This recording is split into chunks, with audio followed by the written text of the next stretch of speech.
Hello, folks. Welcome to Between Awesome and Disaster. This is your host, Will Carey. I appreciate you guys tuning in. Hope you're doing well, staying safe, taking care of those closest to you, making choices, and having some good times in the last waning weeks of summer. I feel like I blinked and summer just kind of happened. They say that when you get older, the time moves faster, and I think the reason for that is that you're constantly in the middle of doing something. There's not a ton of time to stop and take everything in. So when you do catch those moments, you're just suddenly like, "Oh my gosh!" By the time I'm saying this, it's going to be my birthday in April again, and then it's just remembering to enjoy the journey is something I've talked about a lot recently on the show, and finding like the fun times on your way to your goal or destination is important, I think, to one's overall happiness. In regard to my own personal happiness, I'm still in California as you are listening to this. Specifically, I think by the time, if you're listening to Sundays, the day it comes out, I will be in San Diego, and I'm doing my pilgrimage to all things Blink 182, and we'll be going to Sombreros to get some Mexican food, just because. Yeah, just because.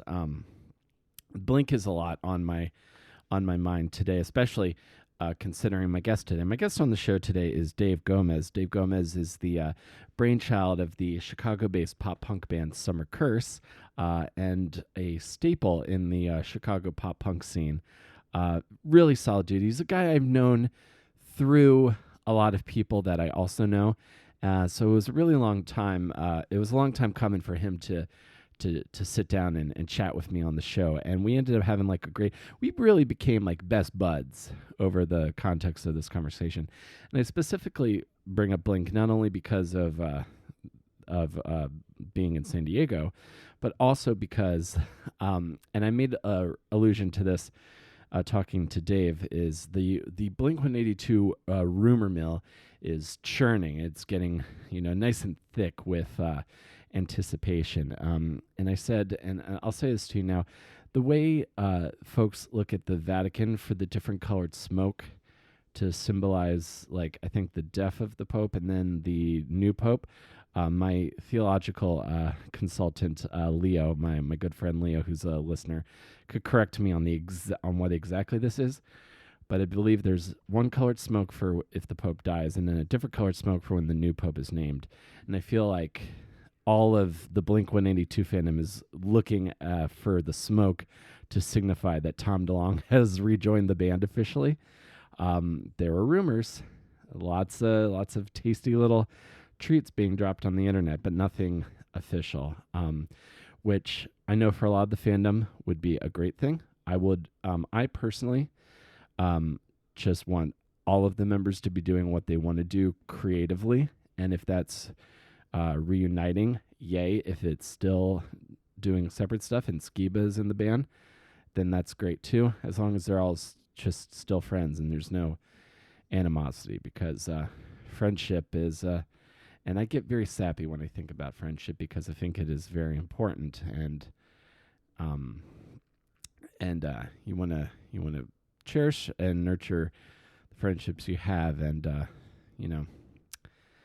because that's community. That's what's going to lift you up over the course of your life, and it's difficult to make new friends when you get older, also, but not. But very worth it. Like, I've made a lot of met a ton of new people from playing shows and doing this podcast, and it is all worthwhile and has enriched me personally. And I can't wait to share this episode with you. There's some great pop punk talk in this. This is a fun interview. Dave's recovering from the big C, as they say, and his prognosis is looking good. And I was excited to chat with him at this time. If you enjoyed this and want to listen to other episodes of Between Awesome and Disaster, everything related to me from social media, Patreon, merch store, you want to send me an email, all of that good stuff, you can go to awesomedisaster.com. And if you want to check out Dave's band, Summer Curse, you can go to summercurse.com, find everything related to Dave and what he does there. And let's get into it and talk to Dave Gomez of Summer Curse.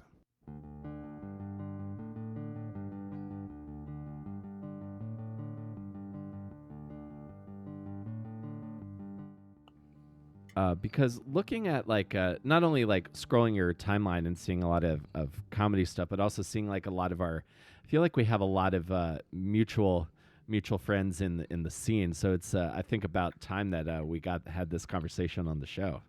Absolutely.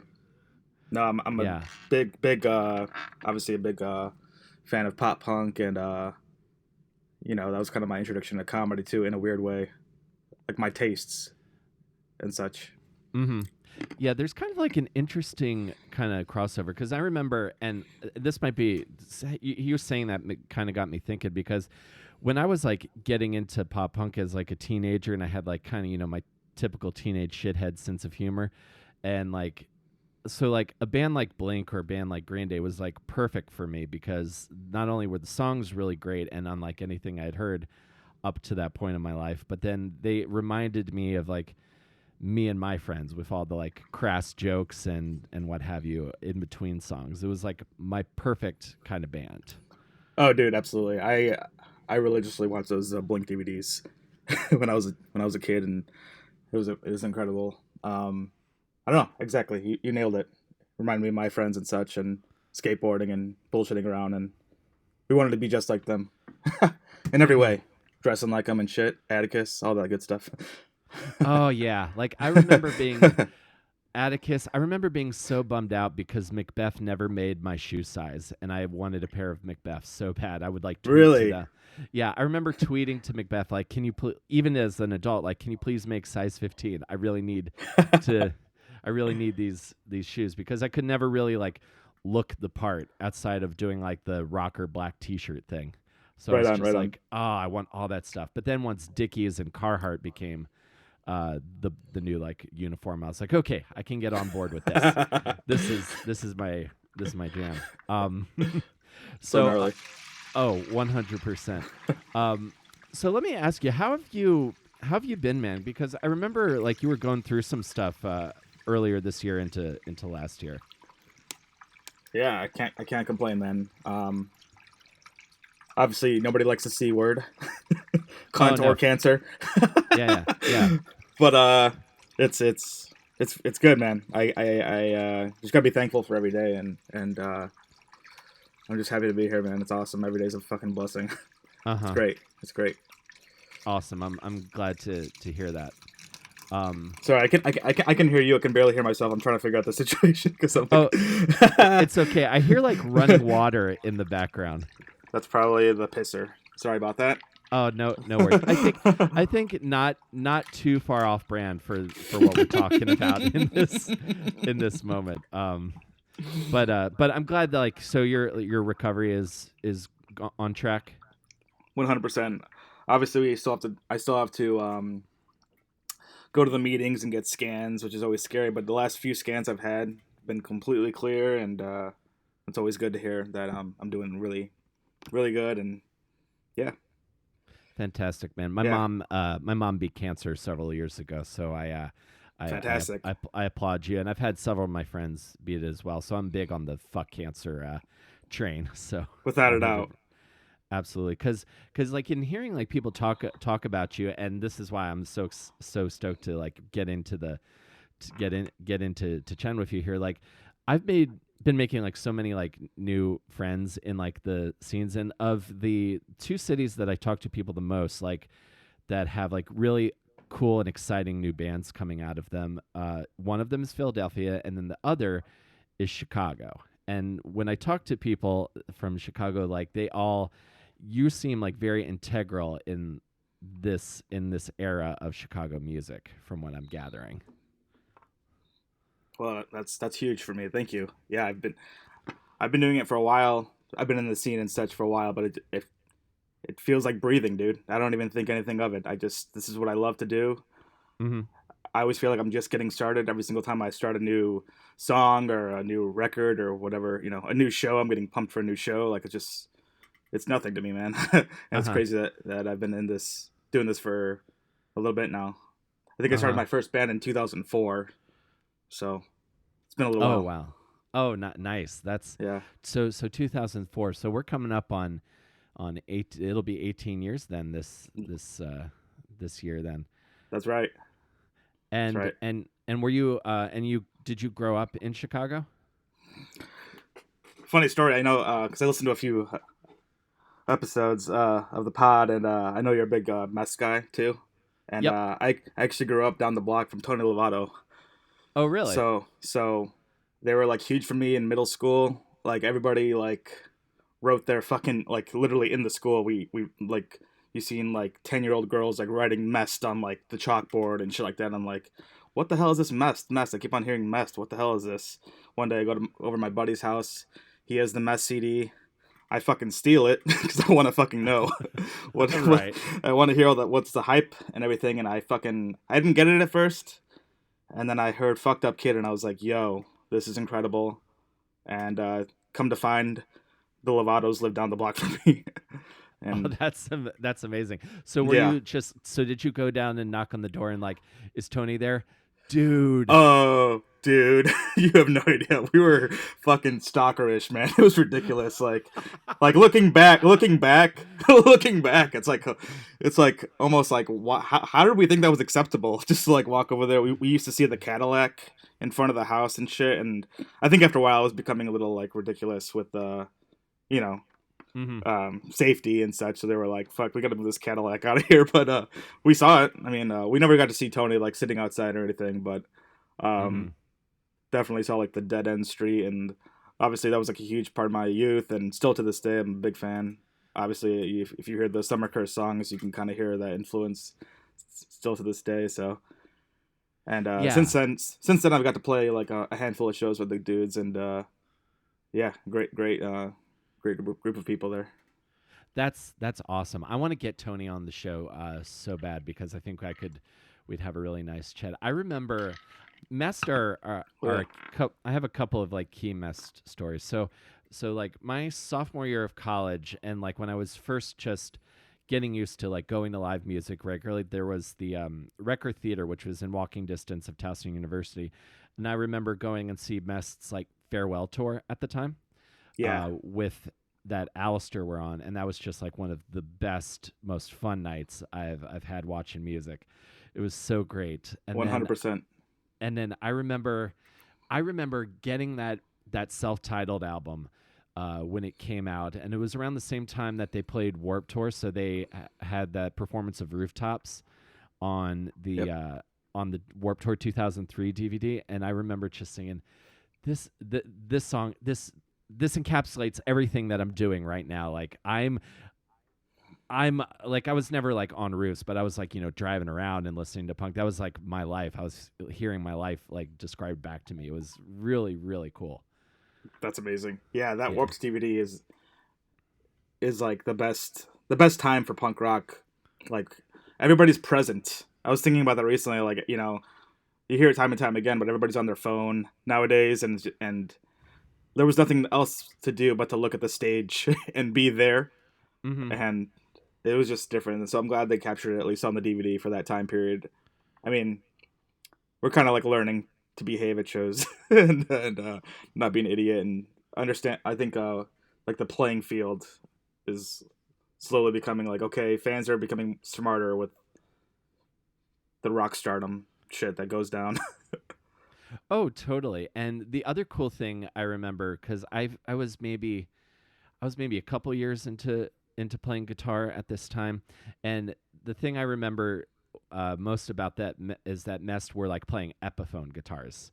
They weren't playing like Right. these super high end Gibson guitars, which now I think is smart because if you take like a really nice Gibson to a punk show, that thing is either going to get broken or stolen. Very fucking real. I always thought about that. Like, and plus, yeah, if you get chips in it and you don't want to fuck up your own gear, like it's just upsetting. But something I heard recently too was Pete Wentz uses his own Squire that you could buy at like, or like this is a few years ago, but Mm-hmm. you could it's on the market. And the only thing he changed was the pickups in it. But it's cool that he uses Squire, and you can just Yeah. buy that. I'm sure you can get it online nowadays, but yeah. Mm-hmm.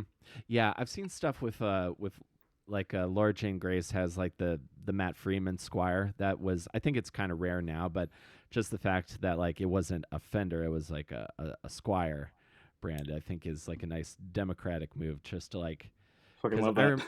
yeah, well, because I remember being a kid and thinking, oh, I can't be in a band until I can afford like a Marshall half stack and an expensive guitar, and it's like, not really, not really. Yeah, Now it's I'm attainable. It's attainable to anybody. Anybody can go to their local music shop and find something decent. The more you get into it, you realize, man, it's all in the fingers. You know what I mean? It's just how you are as a player. You can make anything sound good. You can make a piece of shit $100 guitar sound incredible if you're good at what you do. So absolutely. So you're growing up you're growing up in Chicago in like Blue Island, Blue Blue Island is Island. yeah. So I currently reside in Tinley Park, which is another Okay. south suburb of Chicago, and we got a great scene out here, man. We're spoiled. We're really spoiled. I'm not too far from the legendary Centennial Lanes, which like real friends played there. I was Mhm. actually there. I was actually there the day like Kyle Faisal like went there and said, "Hey, can we have shows here?" And it turned Uh-huh. into this thing. And like 2 years later, Neck Deep is playing there. They've had some crazy acts. Like when you look back, it's like whoa. Like now, you look at Neck Deep now. It's like they did Mhm. huge stuff with Blink, and it's like, dude, they played a bowling alley here a few years ago. It's just crazy. Uh-huh. Yeah. Centennial Lane. So that was almost like the new answer to the old Fireside Bowl back in the day. To a degree, I've actually never been to the Fireside Bowl. I've seen it from like the outside, but I've never been Uh-huh. to an actual show there. But it's crazy to see it because somewhere down on Fullerton, baby. It's like Uh-huh. it's insane. It's insane. Like you can't help but to think about all the legendary acts and all that good stuff. Oh yeah. Did you see the new music video that Alistair did for Somewhere on Fullerton a few years ago? Oh yeah, oh yeah. Yeah, where they go into the Fireside Bowl. That was like my first hearing of this like legendary place, and it was very cool to get to see that. So Yeah. Blue Island is a suburb of like closer to the south side of Chicago. It's like right on the outskirts of Chicago. It's like one of the first suburbs that you'll hit coming Gotcha. out of the city. Mm-hmm. Gotcha. That's kind of like the Westchester to the Bronx. Okay, I got it. I feel Yeah. like, and maybe you have like maybe you can expound on this. I feel like pop punk specifically like thrives in suburban boredom. Like I feel like specifically because like whenever I was like going to shows, bands were never playing like they would never play like New York City proper. They would play like New Jersey or Long Island. So I'm curious, like your experience growing up in Blue Island, if there was something about your that experience that I think that attracted you to this music. I don't know. I've heard theories of like people like saying like, oh, this band like you mentioned Alistair for instance, they Mm-hmm. sound really poppy, and if you were to just listen to them without having any reference, you might believe that this band's from California just because of the major key sound. All Uh their huh. songs are so happy. Same thing with Mest, like, and out here it can get kind of dark. You know what I mean? Like Mm-hmm. it's there's Dark, some rough cold. there's some rough areas, even like on a gang related thing. And Sure, I sure. think we just any of us that are like into this genre, like just I guess on a maybe not even on purpose, but we were just trying to stay out of trouble and just do our own thing and just be influenced by what was going on. I don't know, like I can't speak for all the other bands, but I know for me, just I was a fucking MTV kid from like age 9, dude. Like it was Yeah, yeah. insane. Like obviously I love cartoons and shit like that, but like the first time I saw like The Offspring on TV, I'm like, I want to fucking do that, and Uh huh. it just that stuck with me. And obviously I like loved. I don't know. I think for my age, I was like the first kid to like start buying like music DVDs and shit like that. Like all my other friends were Yeah, like yeah, yeah. not into that, and I was the one like, come over, dude, we got to watch this Goldfinger DVD. You know what I mean? Like, it was insane. So Uh-huh. No, you and I would have gotten along so well because I remember I would just watch those. I watched those Urethra Chronicles DVDs religiously. I watched yes, the Drive Through Records DVDs. What was the other big one? Newfound Glory had one oh around the yeah, time oh Sticks yeah, and Stones came out, and I was just so I found it so interesting, just like watching them like fuck around in the van, like driving to shows and like totally. writing like jokey acoustic songs. Like it was like I was like that looks cool. I want to do that. And Yeah, yeah, and you mentioned the Offspring. Like I remember having like I knew like the radio singles, and then once I got their greatest hits album and I heard like "Gotta Get Away" for the first ooh, time, yeah, or "All I Want," or dude, I remember Warp Tour 2005. First time I ever went was in 2005. I had just it was the summer before I went to college, and Offspring were on that year, and at that point it was the maybe still one of the most gnarliest mosh pits that I've ever been in because they opened with All I Want and the place just turned into a goddamn tornado. It was like being yeah. caught up in like a soccer match in South America. It was gnarly. It was so awesome. I recall, man. I was there. I went to the Chicago dates.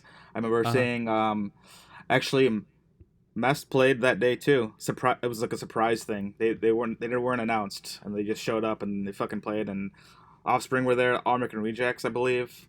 Mhm. Um, but yeah, dude, Offspring probably had that same type of crowd at every single date of that Warped Tour because everybody was like stoked that the Offspring were there. Uh-huh. Like I remember, like I don't remember even being close because it was there that many people. It was like one of those things where like you're walking from stage to stage, and I was like, oh, Yeah. Offspring's playing, and you can't even get into the pits, like near the pit, but we saw them from afar, and it was like, holy Mhm. shit, this is incredible. I've yet to see them like play like a headlining on their own. Like every single time they come, I have something going on, and but I will make it happen. I will make it happen one time. I have to see them at some point. Oh, absolutely. I think you will. Yeah, I would love to see them in like a big club or something like that because I know they're Yeah, like a bigger act now, so they play a lot of festivals, and I like music festivals. I just think yeah, there's something to seeing a band in like a rock in like a big rock club or like even like a theater. That's why a few years ago I actually my wife and I went to Chicago when Gaslight Anthem were on the 10-year tour for 59 Sound, and okay, we saw them at a club. I can't remember I can't remember the name of the venue. It was a little north of Wrigley Field, but it was this like beautiful, cool little rock club, which I would have much rather have seen them in compared to like Governor's Ball in New York, like a big outdoor thing. okay. Do you remember if it was Reggie's? I don't. Maybe the. I think maybe it started like with an A, maybe like Avalon or something like that. Okay, I wouldn't know. But it was a great. We'll have to Google that. Yeah, That's yeah. amazing. Oh yeah, it was a great spot. So when you were a kid, like going into shows, so you had these bowling alley shows. Where else were you going to see bands when you were growing up? Well, there was a pretty good staple that kind of moved a few times. It moved like every year, kind of because of like one reason or another, like noise complaints. But there was a place called Mojo's that started in Orland Park, and it kind of moved around to like nearby suburbs. But we had a really great scene there. Anyone from Fall Out Boy played there, Plain White Tees, Rise Mm-hmm. Against. Like we're talking in the first iteration of this venue. I think it moved maybe 5 times. There's been 5 different versions of Mojo's, Uh but huh. we had some. When you look back, it's like insane. I'm pretty sure Alkaline Trio have played there, like in the '90s Uh huh. Yep. That would or make maybe early sense. 2000s, because I was probably like started playing shows when I was 14. So Uh huh. I think my first show was there. So that was a big one for all of us. Like anybody, even the guys in like Real Friends and like I don't know if you know or if you're familiar with Makeout. Their new lead singer Kyle D was in a band called The Frantic from Oh out no, here. I don't think I know them. Okay, well, The Frantic was like a huge deal with the scene out here. They were definitely like hometown heroes for us, without a doubt. Nice. That's super cool. The other thing, like I'm always very envious of when people describe these scenes is, it seems like getting people to come to these shows was not the challenge that it feels like it is today. It feels like these independent shows, like we're talking like Tuesday through Thursday, were just always like very well attended, and people were really excited about it. I would say so. I would say it was more prominent um, leading up to maybe anywhere from 2002 to 2013.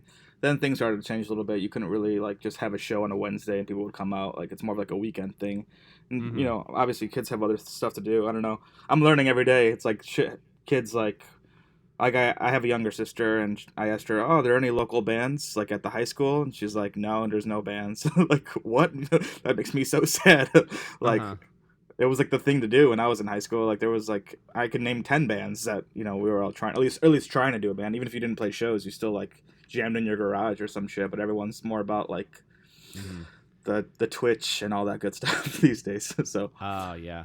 I thought you were gonna say everybody is making like emo rap and desktop prog metal well, nowadays. that could be it too. That could be it too. Yeah. That I'm not really too keen on, or like I don't know if keen on is the right word, but like I'm not familiar with it. Mm-hmm.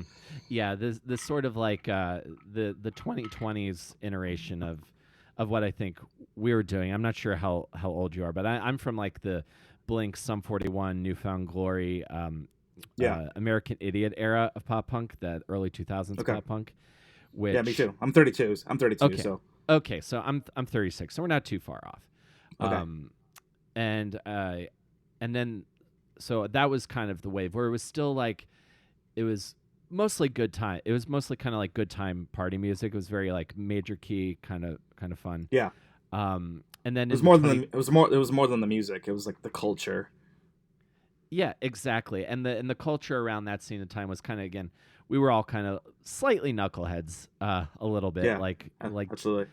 like cuz this is when Jackass first is getting popular, and Oh then yeah. the whole skate and snowboard scenes, again slightly reckless behavior by maybe slightly dim-witted, good-hearted people. And then you get to the 2010s, and you it and you get into this you get into like the Wonder Years or Story So Far, and it's similar sounding, but it's maybe like a little bit more reflective, a little bit more like nuanced. Yeah. And and now and, and now the 22s in 2022, like the era is well, I kind of love it. I don't love all of it, but like I just like that Travis Barker has decided he's going to list. Like Travis Barker is single-handedly keeping pop punk relevant, and like any rapper on TikTok, he's like, okay, now you make pop punk, and Totally. Totally. this is the song we're gonna do. And I feel like, as much as people like to shit on him, I feel like also Machine Gun Kelly like set the trend by going to number one twice. So now Exactly. that's a path right now. Now it's a path. I like that. Exactly. Yeah, I know. I love that shit. I'm actually a fan of hip hop too. Like I fucking like one of my first contras was Eminem. So like Mm-hmm. going into like diving into like Eminem's like family tree, if you will. Uh You huh. get into the Snoop Dogg's, the D12s, and I've always had appreciation for that. So to hear like hip hop influence, I really don't mind it. And I love Travis Barker, dude. Blink is like why I do this shit. You know what I mean? Like Mm-hmm. it's like even the new Avril Lavigne record is just fucking insane. Every song is so fucking good. Every song is catchy. Like, I'm and I so know I know John Feldman had a lot to do with that too. But it's just awesome that everyone's like in tune to that. Yeah, I'm so glad to hear you say that, because that newest Avril Lavigne record, that's like the album I've been wanting her to make ever since I first saw the video for "Complicated" on TV, Yes, or totally. Skater Boy, and I was like, that's really good. Make more songs like that. Um, like Yeah, like it's super like it's like really catchy. I found myself like putting my earbuds in and biking around going like na na na na na na and just like Yes. reliving the glory days, man. So you start playing shows when you were 14, and what instrument did you start on? I actually started on bass, funny enough. Mm-hmm. And it was like it was one of those situations where I started playing I started playing shows when I was 14, but I really started playing bass when I was like 11, and my Uh-huh. cousin got a guitar.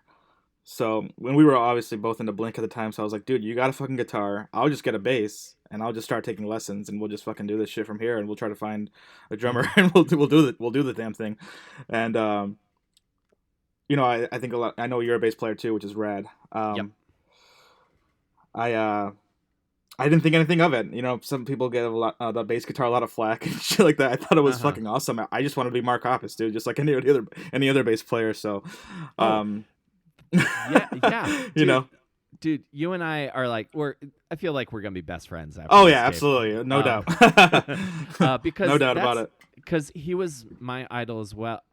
And what I love about like I've got the Mark Hoppus signature is like right over my corner here, my shoulder here. Yes. What I thought Oh was yeah. cool about the way he played bass, because Blink songs are the great thing. The thing I like about Blink songs is like, um, they're ridiculously catchy. Like you want to listen to them over and over again. They got hooks for days, and you could pick up an instrument and learn one probably in like a couple of days.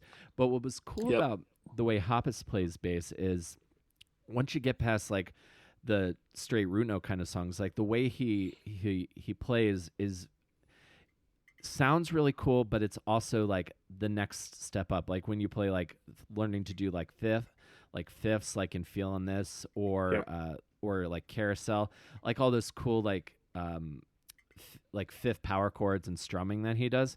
Like that stuff's not Yep. super hard to do, but it's really fun to play and it sounds really cool. Yep. So he's like the perfect like introduction for like, oh, like bass can be more than just hitting the root notes. And then you probably then eventually get into Mike Dirt. Mike Dirt's a great punk bassist, and then Oh yeah. you eventually ascend to like Matt Freeman Oh yeah. and Chris Dose from Anti-Flag. Oh yeah. I probably stopped graduating after the Hoppus stuff, but but we'll get there one day. But No, I because some yeah someday. the Freeman stuff is gnarly, especially because I'm a vocalist, so it's crazy. But yeah, I remember like taking my bass guitar to lessons. I was like telling my teacher I want to learn carousel, and we fucking like did it over and over and over again. That's a pretty difficult song for like a beginner. There's Hmm. like there's a lot going on. There's a lot of picking. It's like a not it's with both. It has a lot to do with both hands. Like going Oh from yeah. string to string, and yeah. But another guy that I was really influenced by was Tyson Ritter from Onward Rejects. I think he made bass guitar look cool, Uh and huh. definitely Kenny starting line. There's like a handful of people that are like fucking rad at Mm. what they do, and like they have so much charisma and they look cool on stage. Like bass doesn't need to be this fucking like lame thing that like, oh, I have to play bass because this guitar spot's already taken or whatever. So and Exactly. No bass I playing sorry bass in go punk. ahead. Oh, I was just saying, no, playing bass in punk rock is very cool. I've always thought being bass in a punk band is cool. For sure. When I started getting to more songwriting and stuff, I picked the guitar. I bought an acoustic guitar solely to get the more like overall like harmonic perspective. Mm. Because if you hear my first band, it's gnarly how much I didn't understand how melodies worked. Every note is like a root note. It's absolutely awful. Uh It's huh. it's like hard to listen to because didn't understand melody at all. Uh But huh. we all start somewhere. Oh yeah, absolutely. That's stuff I'm still working on. I feel like in my current band, like I've been able to make some big steps as in terms of songwriting. But the next big thing for me, I think, is going to be like really like focusing in on like vocal melodies and incorporating harmonies into to the singing, because that's always been like my weakness. I've always sang because there was no one else to, so I was like, okay, I'll do it. Sure. Yeah. So Yeah, I heard this stuff. It's awesome, dude. I saw that link on the good old Facebooks. oh, thanks, So man. I gave it. That's Yeah. I listened to it. that's It's nice fucking of you. awesome. Thank you, man. That's really nice of you to say. I appreciate that. And I love, like, I was listening to the newest Summer Curse full length, and like you were saying earlier, like I can definitely hear like the stylistic influences of Mest in that early '90s stuff, but you definitely make it your own, and it's really good. I really enjoy it, man. Rad. I appreciate that. That's awesome. Uh-huh. Love that. And yeah, yeah, it's like it's excellent. I really really dig it. And but what was this first band called? Is that stuff out there? I don't believe so. I think we had like a pure volume, if that still exists. But it Pure was, volume. yeah. Yeah. The band camp of its day. I miss it. What I a miss what a it. I miss thing. it in one way or another. I miss it because it's just like the focus is music. It's rad. But Uh huh. but the first band was called Racine, and yeah, we played in our. I think we played our first show in like our drummer's backyard, and dude, it was so gnarly back then. Like when you think about it now, it's like just word of mouth. Like, hey, there's a punk band playing down the street. You want to go? It's just like people were just like walking to it. It wasn't like you don't see a tweet. You know what I mean? Like, Uh huh. Yeah. it was just literally word of mouth. Different Mm-hmm. time. Oh yeah. Like I like that era because like you definitely feel like you're a part of like something, or you're like growing some community. Because I remember going to like shows at like VFW halls, or or a big one was the volunteer fire department would let us have shows sometimes. Wow, So we would go that's and cool. like they would move all the fire trucks out to out of the building, and then you'd set up a stage, and then PA, and then like bands would play in the firehouse. That was pretty rad. That's amazing. Yeah, that was a rad Yeah, time.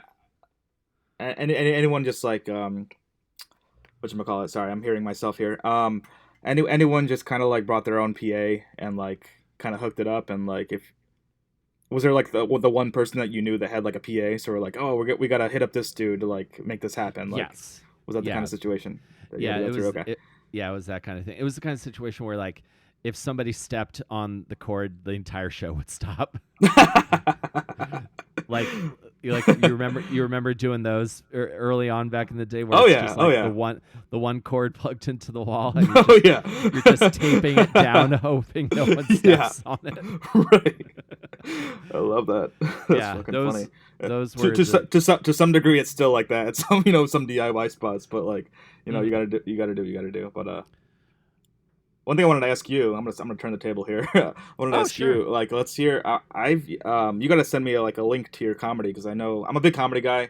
Like, Mhm. that's all I spend my time doing, dude. Like, outside of music, like, I fucking love like comedy podcasts, and I'm huge into like Mark Norman. This new guy, Oh, yeah. Stavros. I don't know if you've heard of Stavros Halkias. I don't know if I'm Yeah, saying I his name remember him right. from the open mic days in Baltimore. Wow, that's fantastic. Yeah, I That's used to insane. Like, do. he's doing they're doing the YouTube thing. It's like we're like in a new era of comedy, so I just think that's really cool. Oh, yeah, and like Mark Norman.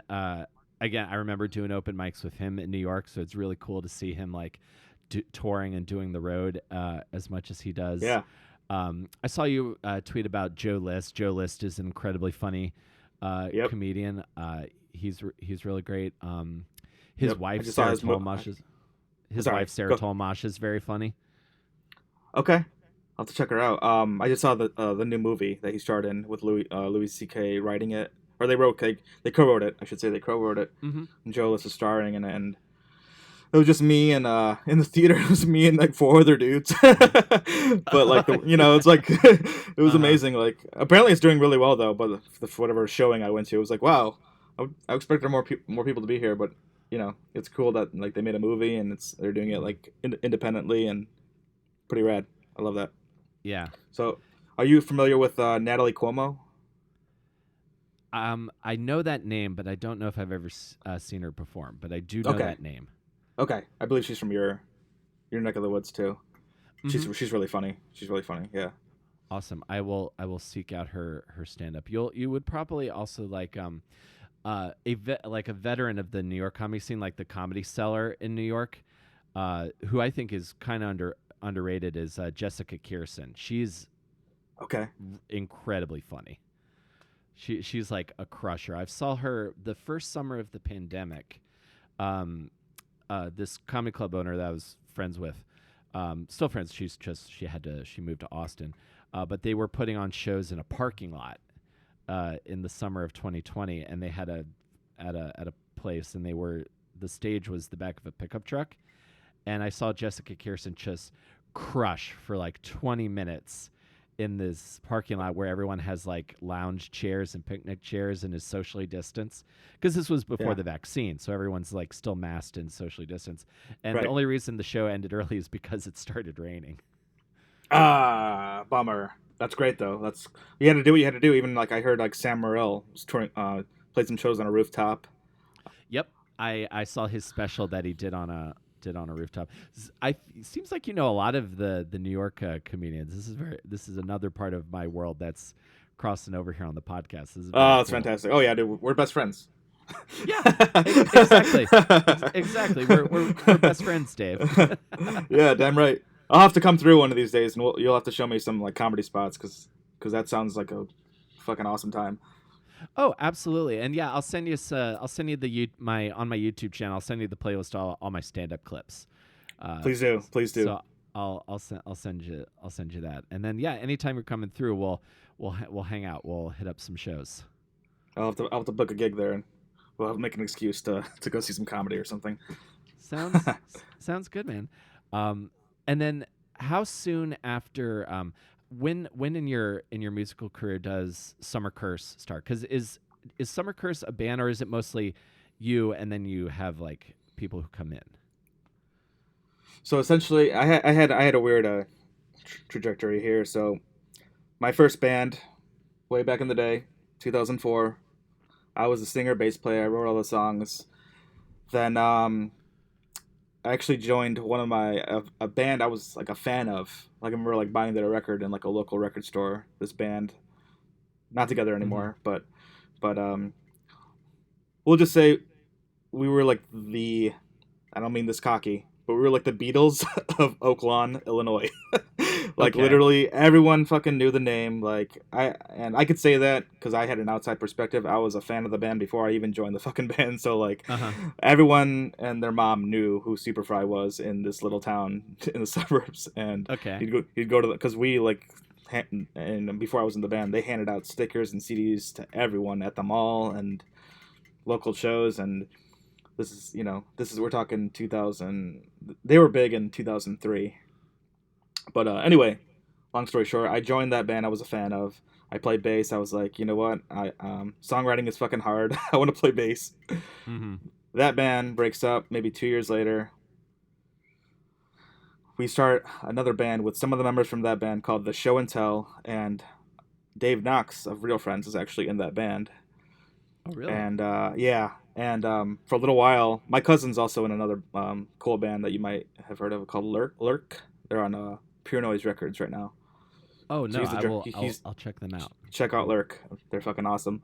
But like we played more like All Time Low style, like more on the pop end. And after a year Mm-hmm. of that, I realized like that's not really me. Like the neon pop thing was like big at the time, and we were doing Yeah. that like the Mm-hmm. main and like All Time Low and like fucking Metro Station.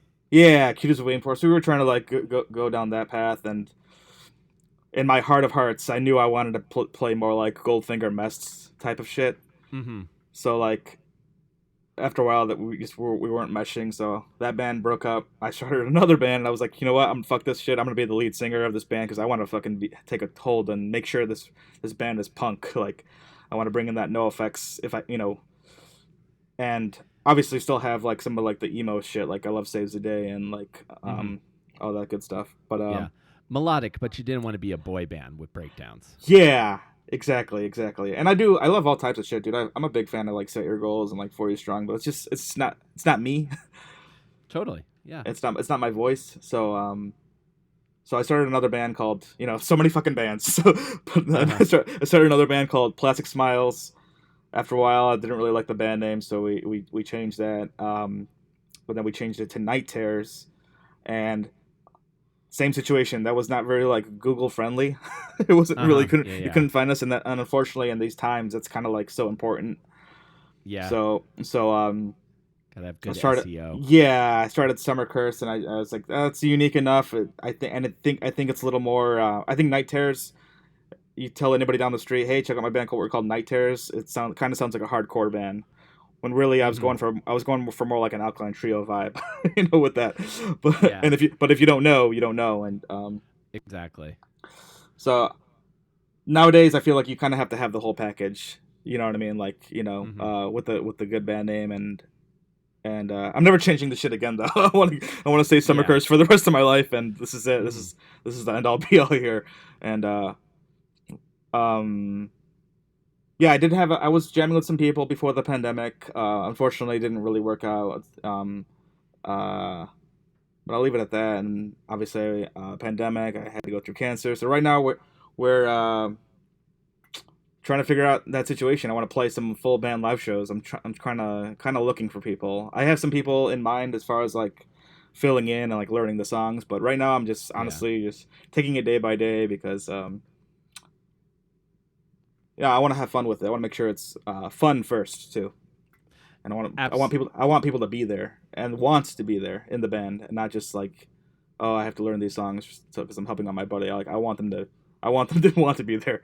So it'll happen when it happens. But I'm having fun like recording songs and just getting out there playing acoustic. I'm playing with Sincere Engineer this month, which is fucking cool. So Oh, that's yeah, awesome. That's super cool. Well, good on you for soldiering on. That's sweet. But I appreciate that. Summer Curse is a great name. It's short, looks good on t-shirt. This is all stuff I've started thinking about in the last Yep. few years in terms of the business side that I've had you have to teach yourself eventually.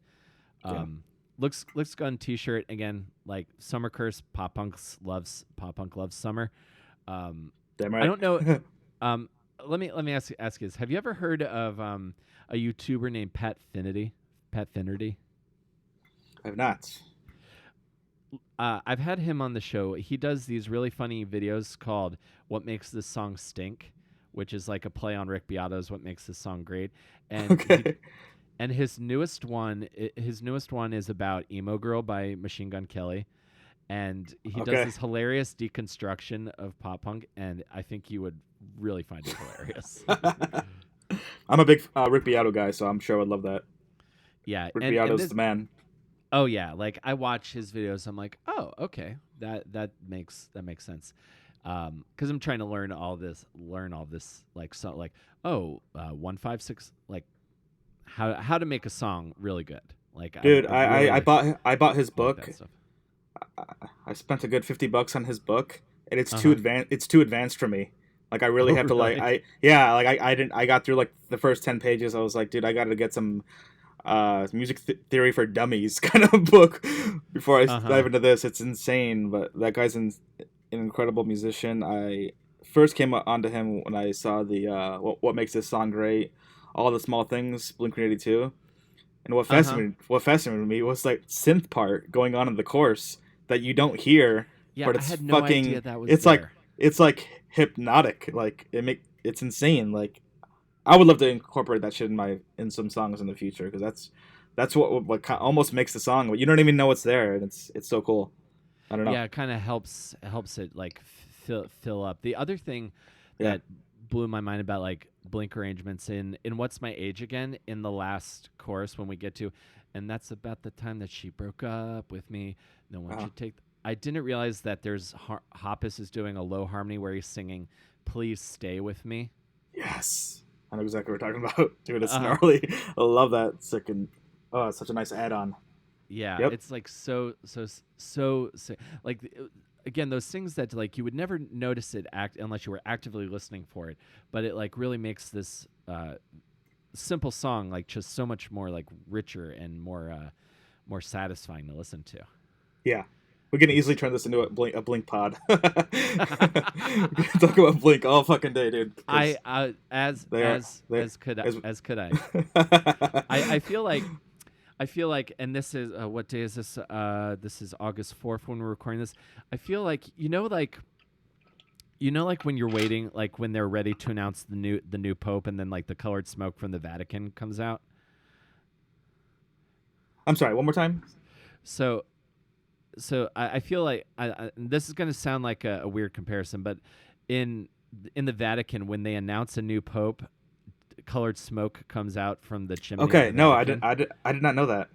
Well, I feel like the pop punk world is doing a similar thing, waiting for the official announcement that Tom is back in the band. Oh my god, that's incredible.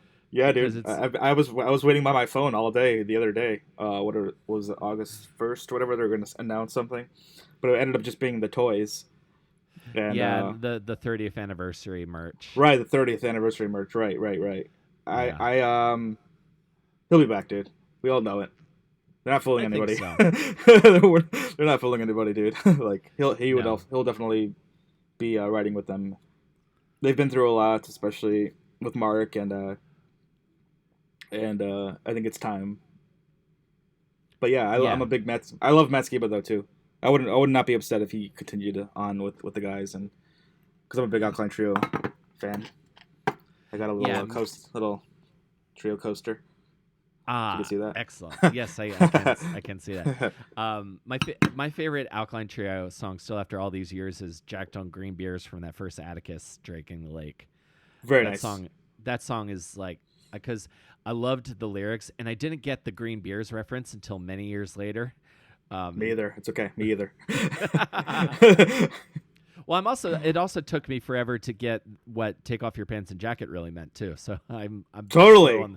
I'm slow on the pickup. They like totally got that under the radar of so many people. Have you heard the theory about Dude Ranch? The name Dude Ranch?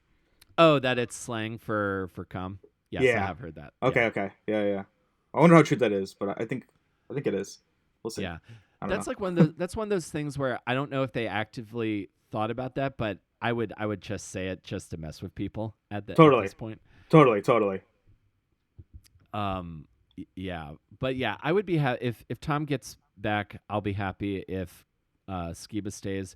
I just want them to all keep doing stuff because they seem like they're all night friends again, and that's like the most important thing because it seemed like Tom's second departure from the band was kind of not as bitter as the first one, but it seemed pretty bad because he had to go prove aliens existed.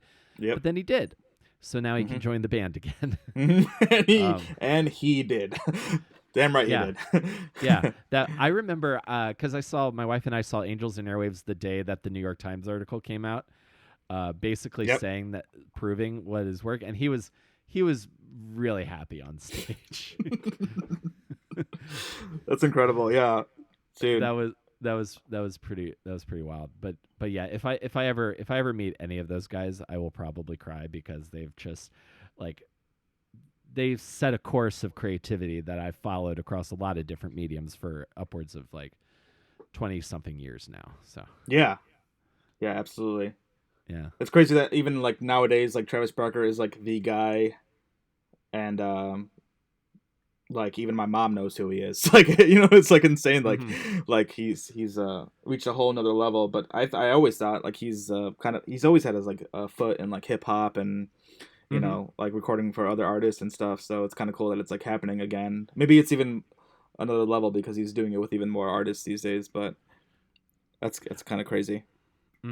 Yeah, like he's always been open to playing with anybody, and I think that's been incredibly helpful in that. Right. Like it's allowed other people into the scene, and like kind of you have this sort of like cross pollination happening that I think is ultimately very good. I think about because I think about this a lot because I follow the Punk Rock MBA YouTube channel. And I think about Finn.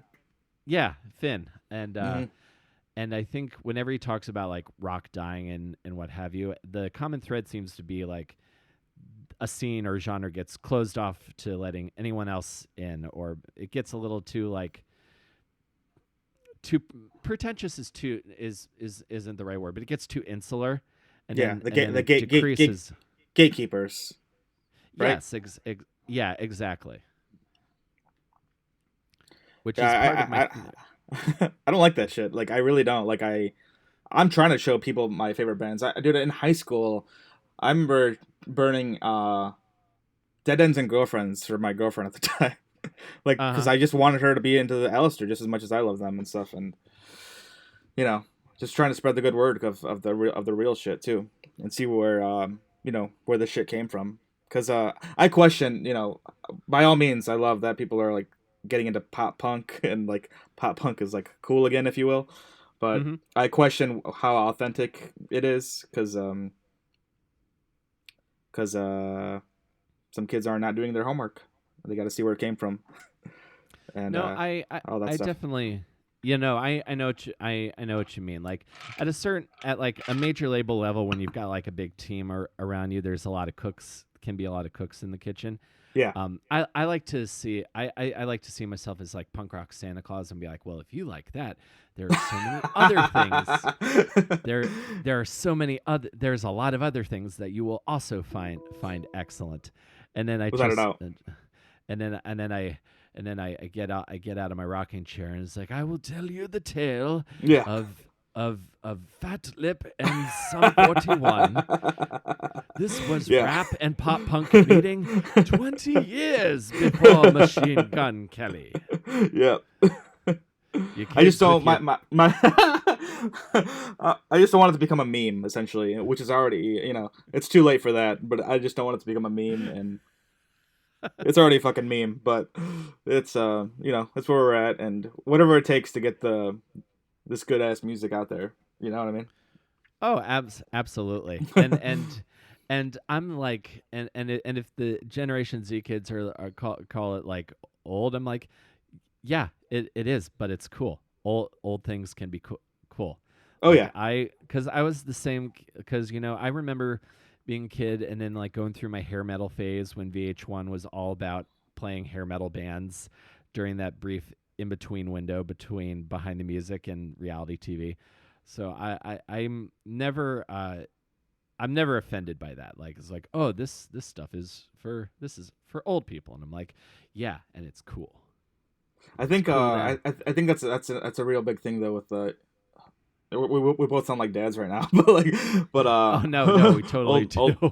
old man dads, but like that is a real thing. I think a lot of these kids that are like getting into this shit, like they don't want to, if it's not new, they don't care. They want to hear like the newest thing, like Mm, and even if it's like 5 years old, they're like, whoa, this is ancient. It's like that's not that old. It's like it's only 5 years ago. And I think the ultimate like goal as a songwriter, most of us anyway, is to hopefully write some timeless shit that you can listen to in 10 years, like 10 to 20 years, and still be like proud of that shit. And obviously you're gonna have some songs that are like a staple, very mm-hmm. of the moment. Yeah. And I don't know. I feel like I'm proud to say that like none of when I listen to like my own material, I'm never like, oh man, this sounds like really 2000 whatever. Uh huh. Like I'm like I want to write this song because I want to play this live 15, 20 years from now, and that's just my attitude towards it. Who knows if that's actually true? Will come to fruition, but Mm-hmm. as music changes and evolves and such, but I'm not a big fan of like just doing a trend just to do a trend. I don't know, Mm-hmm. like I pop in a Mess CD. I'm like, dude, this could come out today and it still fucking rules. Like Goldfinger, all those good bands, a good Charlotte, Young and the Hopeless Mm-hmm. could probably come out today and it still holds up like no other. Oh, totally. Yeah, Young the Hopeless still sounds great today. Yeah. Absolutely, it does. Yep. And what are some or from under the cork tree? I'll tell you one Oh more yeah. old man pop punk dad moment. I'll tell you about. Yeah. So my band was we were playing like a sports bar in like deep Long Island. Like we had to take like a 2-hour train to get to this gig and then walk for 40 minutes. Okay. And so we're playing the show. So we play our set, and goes pretty well. Like there's a few punks there, but then there's this band of high schoolers they're all like 17, and it's like all of their friends and the parents, and they're all wearing like the matching shirt. So it's really adorable. It's really stinking adorable. And they covered Sugar We're Going Down. Okay.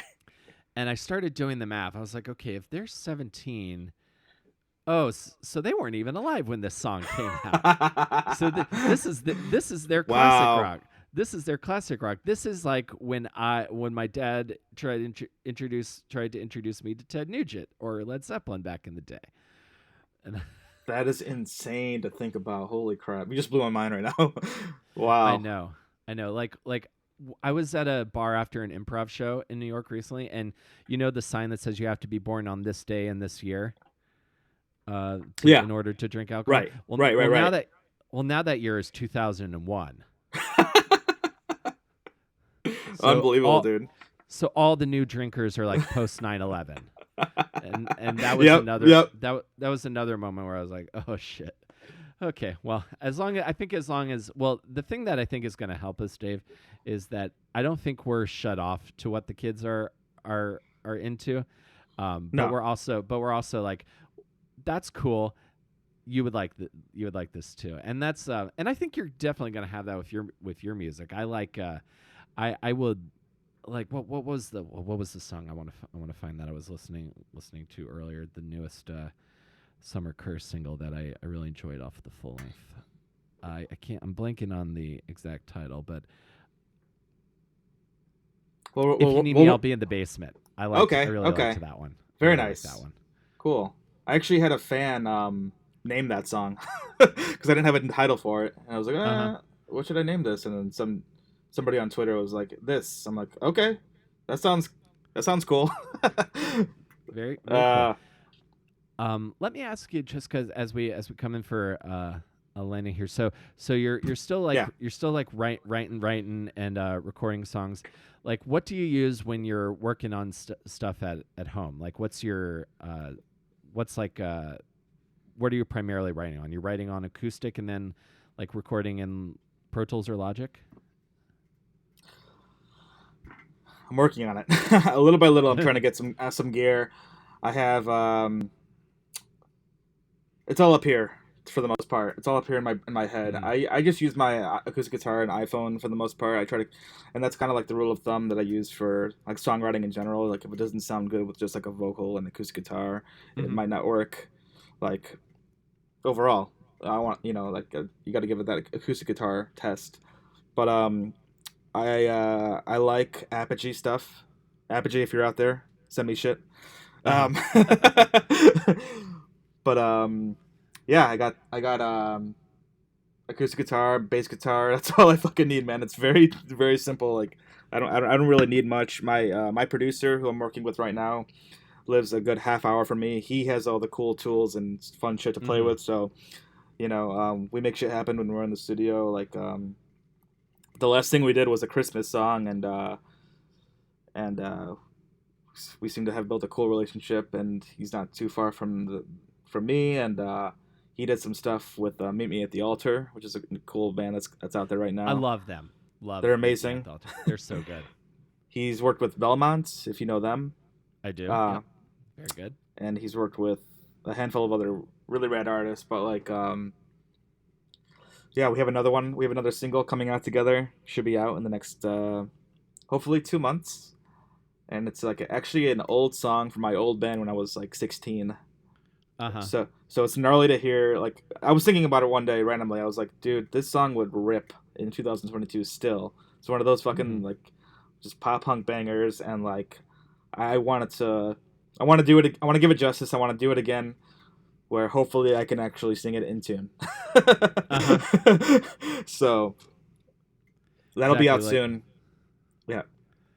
Sorry, go ahead. I was saying that's awesome. Like you like my skills have caught up to the song. I could do it justice now. That's awesome, man. Exactly. The guy, the producer, Roy, he's playing the drums on it, and he put on we think alike too. We're like similar in age too, so we love Blink and Fall Out Boy and shit like that. And he's like, we need this Travis Barker drum beat. I'm like, Absolutely, we need this Travis Barker drum beat going on here. So there's a lot of that going on. You'll definitely hear the Blink influence. And Awesome. Yeah, I'm excited for that one. So that'll be out very soon. And it's funny that your perception is that like the full length is a full length when technically it is not. It is actually a compilation of my past 3 bands, and I re-released it under the name Summer Curse. But that was the goal. I want people to look at it as like a full length because I think ultimately it's like my songwriting anyway. I wrote the shit, so so it's like I just put it out as Summer Curse, but that's actually a compilation of Night Terror songs and Plastic Smiles songs. Oh, interesting. So the singles that are out there, like we have Melanie and Island, that's actually a Night Terror's material. But like, I just didn't want to start again, and like I said, I'm the voice behind it anyway, so might as well re-release it under all this stuff, so people can kind of like dive into the music, and even if they have no concept of what Summer Curse is, they have something to chew on. Essentially, that's what I'm trying to say here. We have some material to bite on until the new stuff really comes out, which will actually be Summer Curse. So technically, the only Summer Curse song that's out there is, on a technical level, is the Christmas song, but the new stuff it's gonna be gnarly. I think people will be really stoked on that. Well, I can't wait to hear it, dude. It's I think it's gonna be sick. So that new single will be out in a couple months. So we're talking like maybe fall. Yeah, fall. It's called Seeing Stars. Yep. Excellent. And where can people find Summer Curse if they want to check out more? Everything's on summercurse.com. You can find all the links. Summercurse.com. Keep it nice and Google friendly. And there you have it. Perfect. Well, Dave, thank you so much for doing the show. I'm glad to got to meet and be new best friends. So this was quite delightful. Absolutely, man. I think we have a lot in common. It's cool that you're so into comedy too. I've been really into comedy lately, like rocking those podcasts. Obviously it's kind of like it's like a new thing for me. Like with music, you're finding out all these artists, and then like with comedy, you're turning me on to some new comedians too right now. Like, you discover one person, before you know it, you're seeing that opener or whatever, and you're before you know it, you're a comedy aficionado. So yeah, just takes one little taste, and then down the rabbit hole. Yeah, exactly. Exactly. You get what I'm putting down. 100%. Thank you again, Dave. This was really great. I really appreciate it, man. Thank you so much, Will.